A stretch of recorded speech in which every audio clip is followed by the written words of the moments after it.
Anne of the Island. Chapter 9. An unwelcome lover and a welcome friend. The second term at Redmond sped as quickly as had the first. Actually whizzed away, Philippa said. Anne enjoyed it thoroughly in all its phases, the stimulating class rivalry, the making and deepening of new and helpful friendships, the gay little social stunts, the doings of the various societies of which she was a member, the widening of horizons and interests. She studied hard, for she had made up her mind to win the Thorburn Scholarship in English. This being won meant that she could come back to Redmond the next year without trenching on Marilla's small savings, something Anne was determined she would not do. Gilbert, too, was in full chase after a scholarship, but found plenty of time for frequent calls at 38 St. John's. He was Anne's escort at nearly all the college affairs, and she knew that their names were coupled in Redmond gossip. Anne raged over this, but was helpless. She could not cast an old friend like Gilbert aside, especially when he had grown suddenly wise and wary, as behooved him in the dangerous proximity of more than one Redmond youth who would gladly have taken his place by the side of the slender, red-haired co-ed, whose gray eyes were as alluring as stars of evening.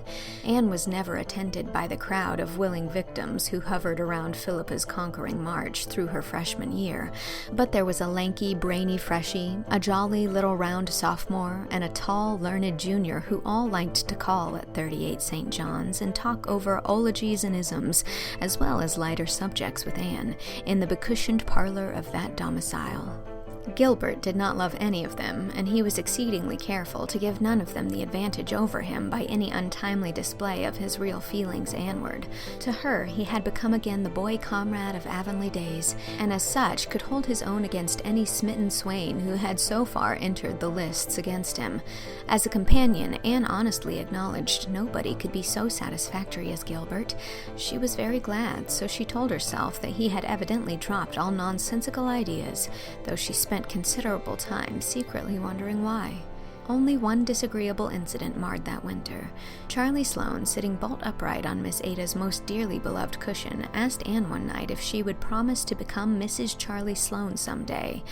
Coming after Billy Andrews' proxy effort, this was not quite the shock to Anne's romantic sensibilities that it would otherwise have been, but it was certainly another heart-rending disillusion. She was angry, too, for she felt that she had never given Charlie the slightest encouragement to suppose such a thing possible. But what could you expect of a Sloane, as Mrs. Rachel would ask scornfully?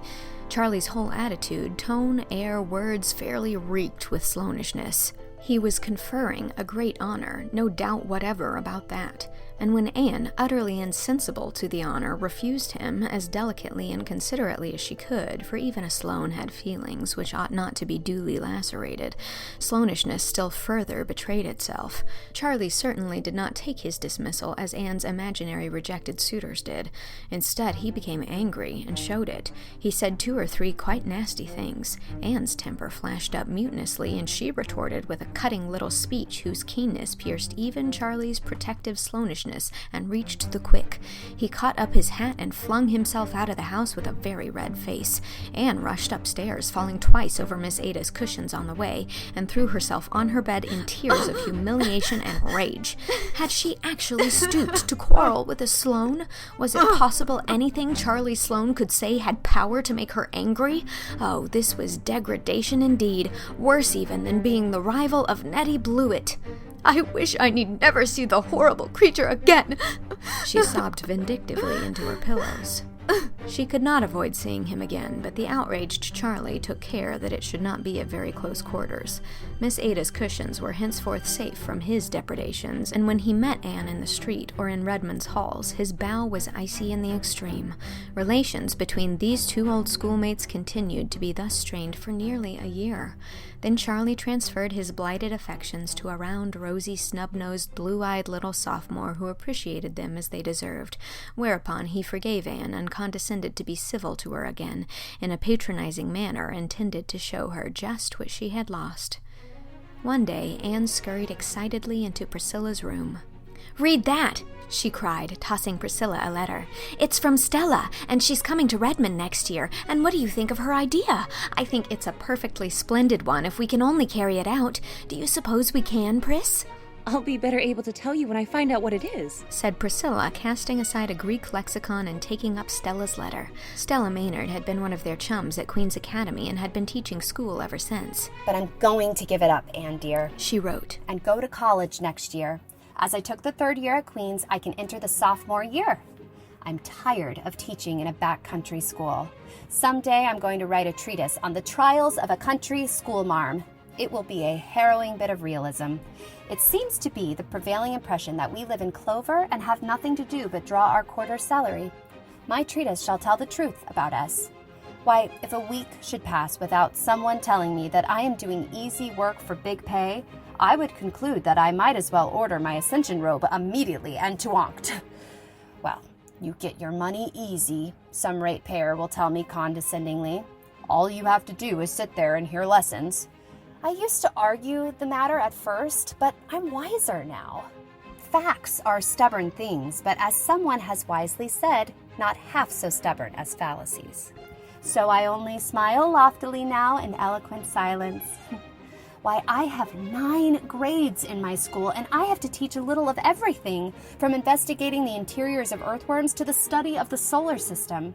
My youngest pupil is 4. His mother sends him to school to get him out of the way. And my oldest, 20. It suddenly struck him that it would be easier to go to school and get an education than follow the plow any longer.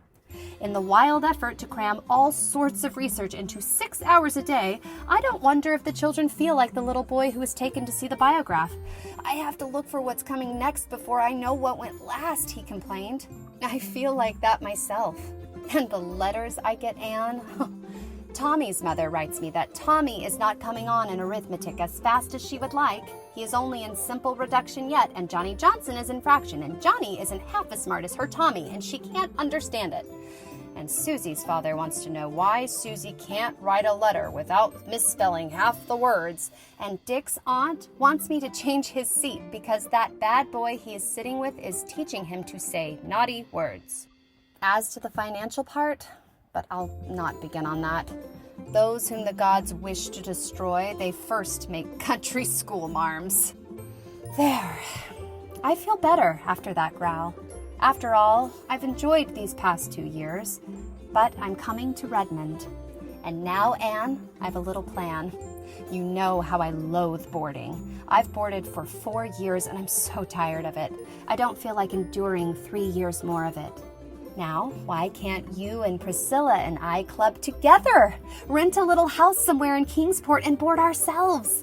It would be cheaper than any other way. Of course, we would have to have a housekeeper, and I have one ready on the spot. You've heard me speak of Aunt Jamesina. She's the sweetest aunt that ever lived in spite of her name. She can't help that. She was called Jamesina because her father, whose name was James, was drowned at sea a month before she was born. I always call her Aunt Jimsy. Well, her only daughter has recently married and gone to the foreign mission field. Aunt Jamesina is left alone in a great big house, and she is horribly lonesome. She will come to Kingsport and keep house for us if we want her, and I know you'll both love her. The more I think of the plan, the more I like it. We could have such good independent times. Now, if you and Priscilla agree to it, wouldn't it be a good idea for you who are on the spot to look around and see if we can find a suitable house this spring? That would be better than leaving it till the fall. If you could get a furnished one, so much the better, but if not, we can scare up a few sticks of furniture between us and old family friends with attics. Anyhow, decide as soon as you can and write me, so that Aunt Jamesina will know what plans to make for next year. I think it's a good idea, said Priscilla. So do I, agreed Anne delightedly. Of course, we have a nice boarding house here, but when all's said and done, a boarding house isn't a home, so let's go house hunting at once before exams come on. I'm afraid it will be hard enough to get a really suitable house, warned Priscilla. Don't expect too much, Anne. Nice houses in nice localities will probably be way beyond our means. We'll likely have to content ourselves with a shabby little place on some street whereon live people whom to know is to be unknown, and make life inside compensate for the outside. Accordingly, they went house hunting, but to find just what they wanted proved even harder than Priscilla had feared. Houses there were galore, furnished and unfurnished, but one was too big, another too small, this one too expensive, that one too far from Redmond. Exams were on and over, the last week of the term came, and still their house of dreams, as Anne called it, remained a castle in the air. We shall have to give up and wait till the fall, I suppose, said Priscilla wearily as they rambled through the park on one of April's darling days of breeze and blue when the harbor was creaming and shimmering beneath the pearl-hued mists floating over it. We may find some shack to shelter us then. And if not, boarding houses we shall have always with us. I'm not going to worry about it just now, anyway, and spoil this lovely afternoon, said Anne, gazing around her with delight. The fresh, chill air was faintly charged with the aroma of pine balsam, and the sky above was crystal clear and blue, a great inverted cup of blessing. Spring is singing in my blood today, and the lure of April is abroad on the air. I'm seeing visions and dreaming dreams, Pris. That's because the wind is from the west. I do love the west wind. It sings of hope and gladness, doesn't it? When the east wind blows, I always think of sorrowful rain on the eaves and sad waves on a gray shore. When I get old, I shall have rheumatism when the wind is east. And isn't it jolly when you discard furs and winter garments for the first time and sally forth? Like this, in spring attire? Laughed Priscilla. Don't you feel as if you had been made over new? Everything is new in the spring, said Anne. Springs themselves are always so new, too. No spring is ever just like any other spring. It always has something of its own to be its own peculiar sweetness. See how green the grass is around that little pond and how the willow buds are bursting. And exams are over and gone. The time of convocation will come soon, next Wednesday. This day next week we'll be home. I'm glad, said Anne dreamily. There are so many things I want to do. I want to sit on the back porch steps and feel the breeze blowing down over Mr. Harrison's fields. I want to hunt ferns in the haunted wood and gather violets in Violet Vale. Do you remember the day of our golden picnic, Priscilla? I want to hear the frogs singing and the poplars whispering. But I've learned to love Kingsport too, and I'm glad I'm coming back next fall. If I hadn't won the Thorburn, I don't believe I could have. I couldn't take any of Marilla's little hoard. If we could only find a house, sighed Priscilla. Look over there at Kingsport, Anne. Houses everywhere, and not one for us. Stop it, Pris. The best is yet to be. Like the old Roman, we'll find a house or build one. On a day like this, there's no such word as fail in my bright lexicon. They lingered in the park until sunset, living in the amazing miracle and glory and wonder of the springtide, and they went home as usual, by way of Spofford Avenue, that they might have the delight of looking at Patty's place. I feel as if something mysterious were going to happen right away by the pricking of my thumbs, said Anne as they went up the slope. It's a nice storybookish feeling. Why, Priscilla Grant, look over there and tell me if it's true or if I'm seeing things. Priscilla looked. Anne's thumbs and eyes had not deceived her. Over the arched gateway of Patty's place dangled a little modest sign. It said, "To let, furnished. Inquire within." "Priscilla," said Anne in a whisper, "do you suppose it's possible that we could rent Patty's place?" No, I don't, averred Priscilla. It would be too good to be true. Fairy tales don't happen nowadays. I won't hope, Anne. The disappointment would be too awful to bear.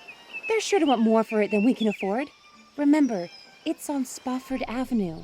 "We must find out anyhow," said Anne resolutely. "It's too late to call this evening, but we'll come tomorrow. Oh, Pris, if we can get this darling spot! I've always felt that my fortunes were linked with Patty's place, ever since I saw it first."